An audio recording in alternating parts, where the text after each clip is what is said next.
네, 안녕하세요. 예, 오늘은 고어텍스 등산화에 물 새는 거, 여기에 대해서 좀 이야기를 해볼까 합니다. 고어텍스 등산화, 고어텍스니까 방수가 된다 그러는데, 이게 물이 스며 나오는 경우가 있어요. 그러면 다들 걱정을 엄청나게 하시죠. 이게 신발이 불량이 아니냐, 이게 신발이 잘못된 게 아니냐, 이게 안쪽에 찢어진 게 아니냐. 네, 그렇게 이제 다들 걱정을 하세요. 그런데 그거는 이제 걱정을 안 하셔도 된다. 이렇게 말씀을 드리겠습니다.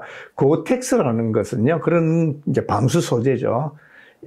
이제 보시면 이게 이제 고어텍스가 들어가 있는 이제 등산화입니다. 근데 등산화 사진 한번 보실래요? 하얗게 이런 게 뭐가 많이 있습니다. 그리고 옆에 사이드 쪽에 또 보시면 얼룩이 져 있어요. 제가 이걸 이제 등산화를 잘 관리를 안 해서 그런데요. 산에 갔다 오시면 이렇게 좀 깨끗하게 씻어가지고 아니면 물걸레로 닦아서 이런 거 다 지우시고 이렇게 하셔야 되는데, 그리고 이제 그늘에서 말리고, 그 다음에 또 이제 밖에 이렇게 물을 뿌려봐서 물이 잘 맺히지 않으면 요 표면에 발수막을 만들어 놨는데 이제 그게 손상된 거거든요. 그럼 또 이제 왁스 같은 걸 하시든지 아니면 발수제를 뿌려서 이제 발수를 다시 복원해 주셔야 되는 거예요.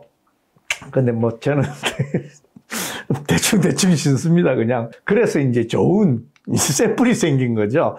이제 그 고어텍스가 뭐냐.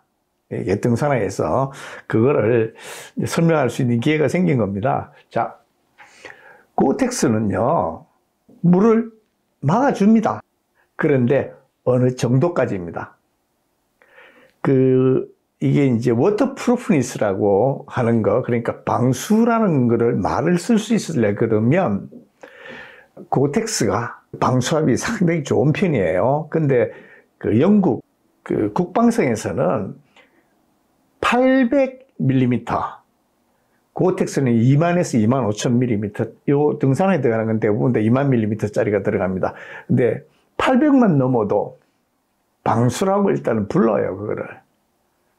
그리고 뭐 대부분의 경우는 뭐 텐트 같으면 3천 이상만 돼도 방수가 된다고 이야기를 하는 거고, 의류 같은 거, 방수 의류 같은 것들은 대부분 요새는 거의 대부분 다 2만은 넘어가죠. 네. 그러면 그 2만의 뜻이 뭐고 도대체 그걸 어떻게 정하느냐, 그거를 이해하시면 여기서 왜 물이 새 나오는지 그걸 아실 수 있어요. 물이 새 나오는 등산화마저도 가서 물을 뿌려보시면 밖에 물을 뿌려보시면 물이 안쪽으로 들어가지는 않으실 겁니다. 그게 고어텍스를 이해하는 첫 번째 단계예요. 두 번째 단계는 하이드로스태틱 헤드 테스트라는 게 있습니다. 그 수치가 2만이라는 뜻이 2만 밀리미터라는 뜻이에요. 그건 뭐냐 하면 물 기둥의 높이가 2만 밀리미터, 즉 20m라는 뜻입니다. 2만 밀리미터가 20m예요. 그래서 그거는 기압으로 따지면 약 2기압 정도 됩니다. 2기압 정도. 요거를 잘 기억하셔야 돼요. 자, 그러면 하이드로스태틱 헤드 테스트가 뭐냐 한번 보시면, 요만한 헝겊을 고무 가스켓으로 이렇게 누릅니다. 눌러서 밑에서 천천히 수압을 가하는 겁니다. 수압을 가해요. 그래서 이 물 기둥의 높이가, 쉽게 말씀드리면 그 높이가 20m, 그 압력, 20m, 물기둥에 20m의 압력이 이렇게 가해졌을 때, 그때 물방울이 3개가 맺히는 거예요. 풀어서 이야기하면 서서히 올리는데, 그때까지는 이렇게 압력이 낮을 때는 그 위에 천에서 물이 새 나오지 않았는데, 압력이 좀 높아지니까, 물의 압력이 높아지니까 약 2기압 정도의 그 압력을 가하니까 물이 새 나오기 시작했다는 겁니다. 천에서. 이제 이해가 되시죠? 네.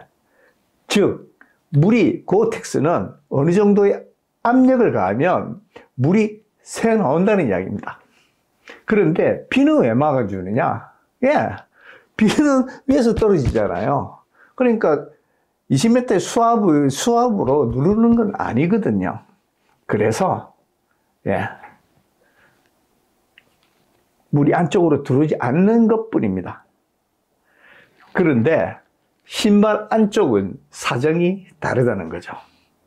자, 신발을 신고 가시다가 이 등산화는 고텍스 등산화를 신고 가시다가 발이 안에 들어가 있어요. 그러면 운동을 하시게 되면 특히 저같이 이제 땀이 많은 사람들은 발에서도 땀이 납니다. 그럼 양말이 펑펑 젖어요. 당연히 양말이 젖습니다. 그 양말이 젖은 게 첫 번째는 벽에 닿을 수도 있어요. 안쪽 라이닝도 젖거든요. 그래서 발이 그거를 밀 수 있어요. 지속적으로. 또 하나는 신발의 안쪽에 압력이 높아질 수 있어요. 그래서 이 신발의 경우는 대부분 다 앞쪽에서 이렇게 그 땀이 배어 나오는 현상이 벌어지는 겁니다. 특히 이렇게 접히는 부분들, 이런 부분들 있지 않습니까? 이런 데서 이렇게 만약 등산화가 접히면 이 접히는 부분에서 특히 이런 물이 잘 새나옵니다. 자, 다시 말씀드리면 방수가 되는 고텍스라고 하더라도 물이 있고 그게 어느 정도의 압력을 가하게 되면 새 나올 수밖에 없다. 그렇지만은 밖에서 떨어지는 빗방울이라든지 이런 거, 또는 뭐 겨울은 깊어봐야 얼마나 깊겠습니까? 이거 지나갈 때. 그런 거를 짚고 지나갈 때는 물이 들어오지 않는다. 이렇게 보시면 되는 거죠. 그래서 등산화에 이렇게 이렇게 산에서 내려왔는데 여기 얼룩이 쪄 있어요. 그리고 젖어 있어요. 놀라시지 마시라는 겁니다. 제가 신발 보시면 이게 허옇게 돼 있어요. 이게 뭐냐면 전부 다 땀이 배어 나와서 소금기가 앉은 겁니다. 한번 청소하긴 해야겠어요.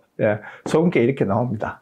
그래서 너무 우려하지 마시고, 만약에 이제 방수 능력이 정말 찢어져서 안쪽에 고텍스가 찢어져서 이제 땀이 새 나온다 그러면 테스트를 해보세요. 뭐냐면 이제 물을 이렇게 받아 놓으시고 신발을 한번 담궈 보세요. 그래서 안쪽에 물이 새서 들어오는지만 확인하시면, 만약 그게 들어오지 않는다 그러면 그거는 방수가 되는 겁니다. 다만 발에서 나는 땀이 양말을 펑펑 젖게 만들고 신발에 등산화에 라이닝을 젖게 만들고, 그래서 안에서 압력이 가해지고 이게 부작이 떠오지거든요. 모르셔서 그렇지. 후끈후끈하고 안쪽이 그렇게 됩니다. 그러면 압력이 발생합니다. 그리고 또 발이 움직이면서 그 벽면을 갖다가 문지르게 됩니다. 그렇게 되면 물이 새 나올 수밖에 없습니다.